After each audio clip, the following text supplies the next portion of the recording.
Shri Mahabharatam serial 2లో ఇతిహాస కవులు నన్నయ, తిక్కన మరియు ఎర్న. ఇతిహాస కవులు అతి ప్రాచీనమైన సాహితీ ప్రక్రియ ఇతిహాసం. ఇతిహాసం అంటే ఇలా జరిగిందని అర్థం.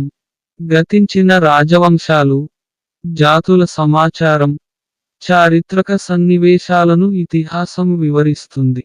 ధర్మబోధ, హితోపదేశం, జీవిత లక్ష్యం, వ్యక్తిత్వాలను కథల రూపంలో వివరించేది ఇతిహాసం.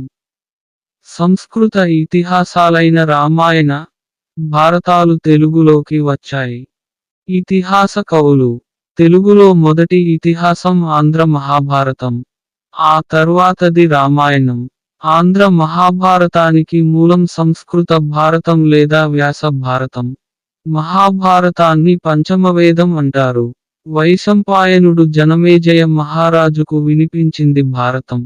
తింటే గారెలు తినాలి, వింటే భారతమే వినాలి అనే సామెత భారతం ఎంత గొప్పదో తెలియజేస్తుంది.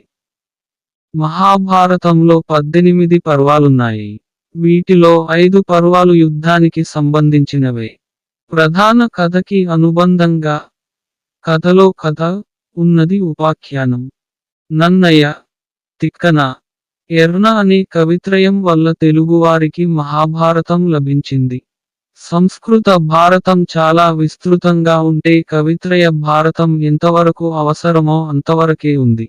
వ్యాసుని దృష్టి పురాణ దృష్టి, కవిత్రయం దృష్టి కావ్య దృష్టి. సంస్కృత భారతాన్ని తెలుగులో రాయడాన్ని ఆంధ్రీకరణ, అనువాదం, తెనిగింపు అన్నారు. నిజానికి కవిత్రయం చేసింది అనువాదం అనడం కంటే అనుసృజన అనడం సమంజసం. నన్నయ తెలుగులో ఆంధ్ర మహాభారతం రచించిన తొలి కవి నన్నయ. 11వ శతాబ్దికి చెందినవాడు. తూర్పు చాళుక్య రాజైన రాజరాజనరేంద్రుని ఆస్థాన కవి. ఆది కవి, వాగనుశాసనుడు అనేవి ఇతని బిరుదులు. రాజరాజు నన్నయను శబ్దశాసనుడు, నిత్య సత్యవచనుడు అని ప్రశంసించాడు. నన్నయ ఆదిపర్వం, సభాపర్వం, అరణ్యపర్వంలో కొంత భాగం రాశాడు. సుమారుగా 2.5 పర్వాలు అని చెబుతారు.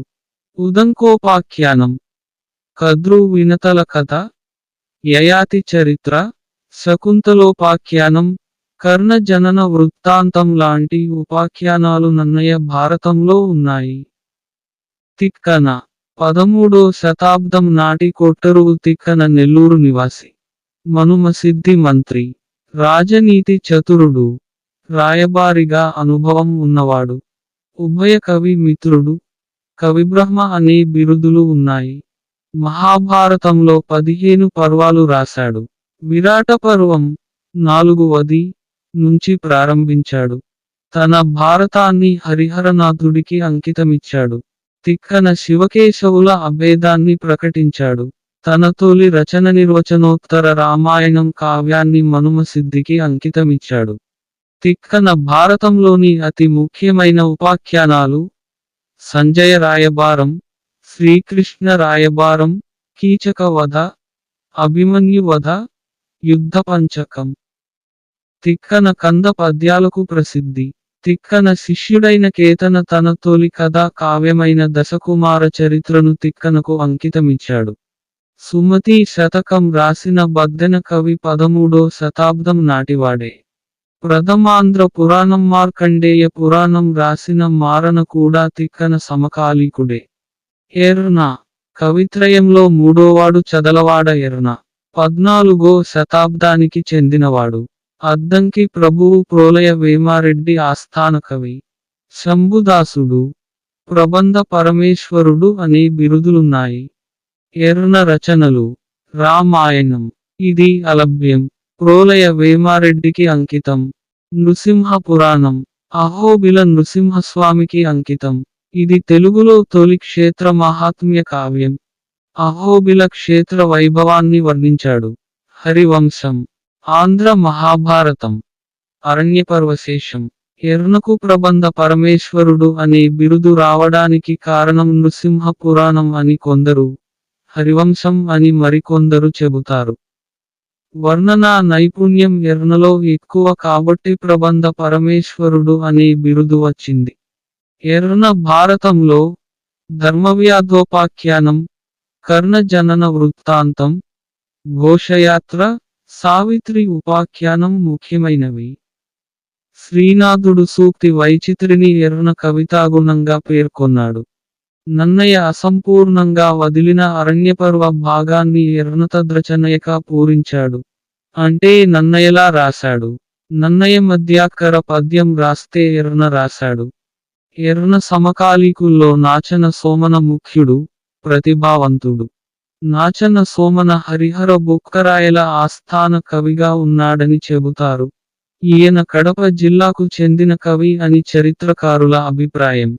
ఇతనికి సకల భాషాభూషణ, సాహిత్యరసపోషణ, సంవిధాన చక్రవర్తి, నవీనగుణ సనాథ అనే 4 బిరుదులున్నాయి. నాచన సోమనుత్తర హరివంశం రచించాడు. దీన్ని హరిహరనాథుడికి అంకితమిచ్చాడు. ఆదిపురాణం, హరివిలాసం లాంటివి సోమన రాశాడంటారు కానీ అవి దొరకలేదు. విశ్వనాథొకడు నాచన సోమన అనే విమర్శ గ్రంథాన్ని రచించారు. త్రిపురాంతకోదాహరణం రాసిన రావిపాటి త్రిపురాంతకుడు, వెన్నెలకంటి జన్నమంత్రి ఎర్న యుగంలోని వారే. కవిత్రయం ఆంధ్ర మహాభారతాన్ని సంస్కృతంలో ఉన్నది ఉన్నట్టుగా కాకుండా మూల సంక్షిప్తం, మూల పరిహరణం, మూల విస్తృతి, అన్యథా కల్పన, మూలానుసరణ, అమూలకత అనే పద్ధతిలో రాయడం వల్ల ఆదరణీయమైంది, సార్వకాలికమైంది. My BCS channel. మా ఛానల్ని లైక్ చేయండి మరియు సబ్స్క్రైబ్ చేయండి. పక్కనే ఉన్న బెల్ బటన్ పై క్లిక్ చేయండి. ఈ వీడియో మీకు నచ్చితే షేర్ చేయండి. https://youtube.com/mybcs333